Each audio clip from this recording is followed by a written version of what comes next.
Breaking news from Blue Origin has sent shockwaves through the space industry today.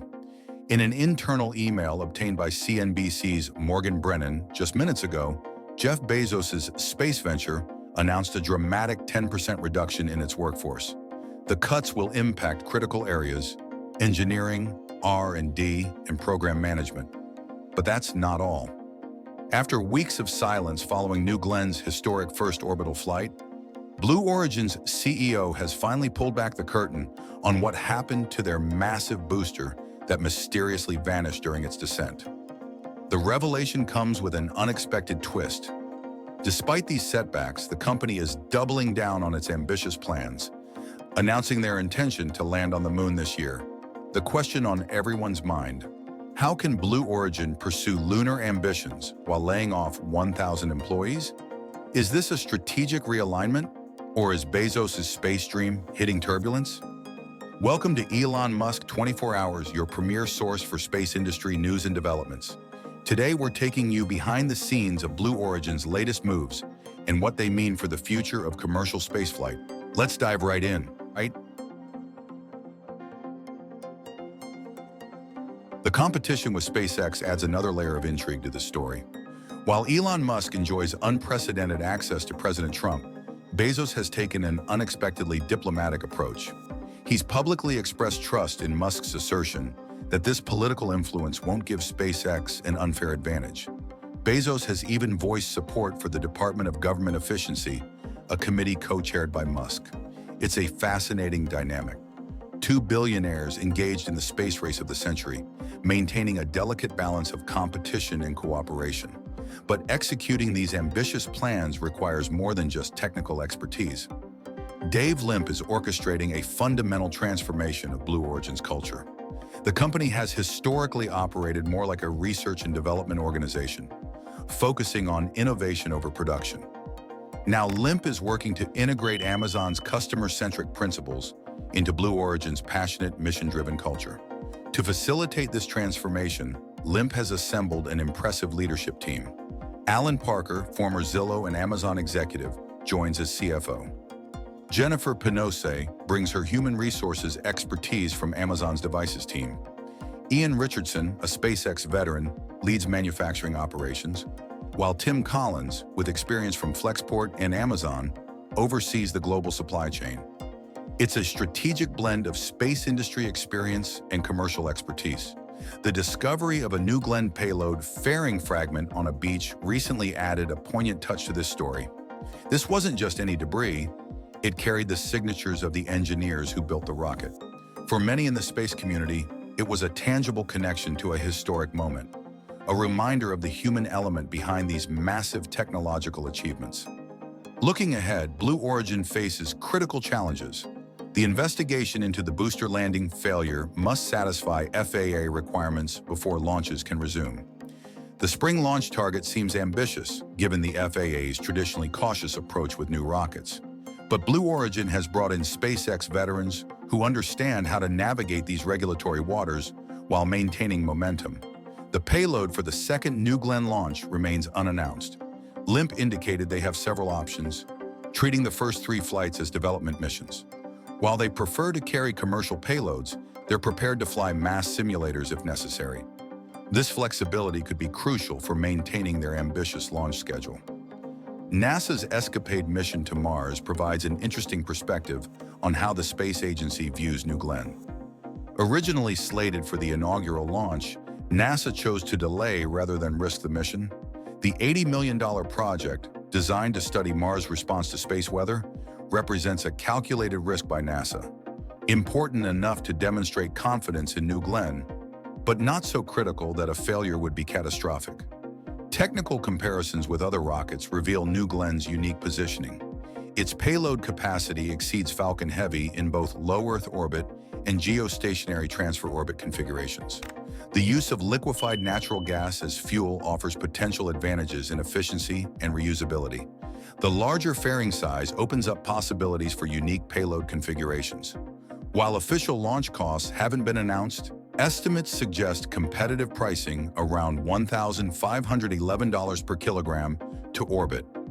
As we assess Blue Origin's latest moves, The workforce reductions, the ambitious launch plans, the lunar aspirations, a clear picture emerges. This is a company in transformation, shedding its research and development skin to become a commercial space powerhouse. The challenges are significant: technical hurdles to overcome, a culture to reshape, and competitors to match. But with a clear vision, experienced leadership, and the resources to execute, Blue Origin is positioning itself not just for near-term success, but for a future that extends beyond Earth's orbit. The next few months will be crucial. Can they successfully launch their second New Glenn? Will the Blue Moon Mark 1 really reach the lunar surface this year? How will the workforce reductions impact their ambitious production targets? The answers to these questions will shape not just Blue Origin's future, but the entire commercial space industry. The race to develop reliable, reusable heavy-lift rockets and extend human presence beyond Earth has never been more competitive or more consequential. Dawn broke over Cape Canaveral on January 16, 2025, as Blue Origin's New Glenn stood tall against the Florida sky. At 2:03 a.m., 7 BE-4 engines roared to life, illuminating the darkness as the massive rocket lifted off the pad. For Jeff Bezos and the entire Blue Origin team, this moment represented years of dedication, countless technical challenges, and unwavering persistence. The primary mission was clear: prove that New Glenn could reach orbit, joining the elite club of heavy-lift launch vehicles. As the rocket soared through the night sky, everything seemed perfect. The second stage executed its burns flawlessly, the payload was on track, and Blue Origin appeared poised for a complete success. But space exploration has always been unforgiving, and this mission would prove no different. At T plus 755 seconds, during what should have been a routine re-entry burn, telemetry from the booster suddenly froze. 3 of the 7 BE-4 engines had ignited for the descent, but something went wrong. The massive first stage, designed to land gracefully on the Jacqueline autonomous landing barge, vanished into the Atlantic. For nearly a month, Blue Origin maintained silence about the fate of their booster. The space community buzzed with speculation, but answers remained elusive. Then on February 12th, at the Commercial Space Conference in Washington, Blue Origin's CEO Dave Limp finally addressed the mystery. "We had most of the right conditions in the engine," he revealed, choosing his words carefully. "But we weren't able to get everything right to the engine from the tanks." The statement, while diplomatic, hinted at a complex problem with the fuel delivery system during the critical re-entry phase. What makes this particularly challenging is that Blue Origin had never tested the in-flight relight of BE-4 engines before this mission. It was a bold move, attempting such a crucial maneuver on the maiden flight. But perhaps most surprising was Limp's optimistic outlook despite the setback. "The modifications are not complicated," he assured the audience, setting his sights on a late spring launch for the second New Glenn vehicle. But today's announcement of a 10% workforce reduction casts a shadow over these ambitious plans.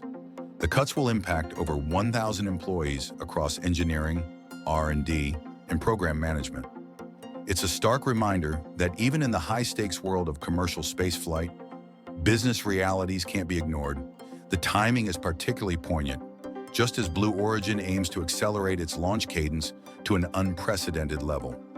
Consider this: Blue Origin isn't just planning 1 or 2 launches.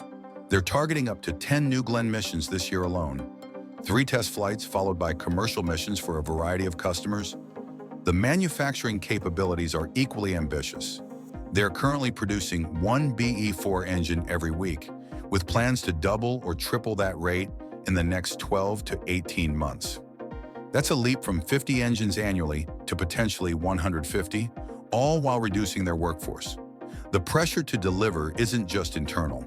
Amazon's Project Kuiper, a direct competitor to SpaceX's Starlink, has booked 12 launches on New Glenn, with options for 15 more. These launches are crucial. Amazon faces an FCC deadline of July 30th, 2026, to have half of their planned 3,236 satellites in orbit. The clock is ticking, and Blue Origin must prove they can deliver.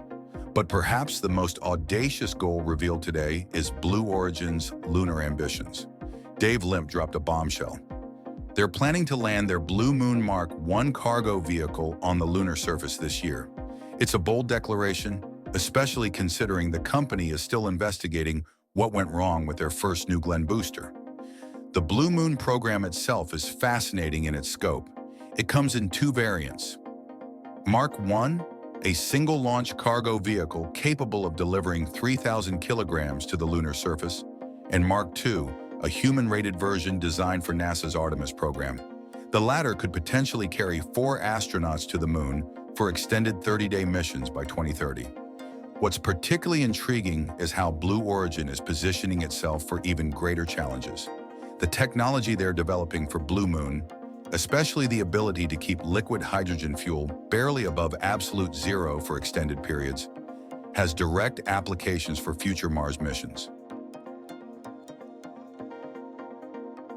As Blue Origin stands at this crucial crossroads, one thing becomes clear. The company's transformation isn't just about rockets and lunar landers. It's about reshaping the future of commercial spaceflight. The next few months will reveal whether their bold strategy of simultaneous workforce reduction and accelerated launch cadence will pay off. Will their spring launch target prove realistic? Can they successfully land Blue Moon on the lunar surface this year? These aren't just questions about Blue Origin's capabilities.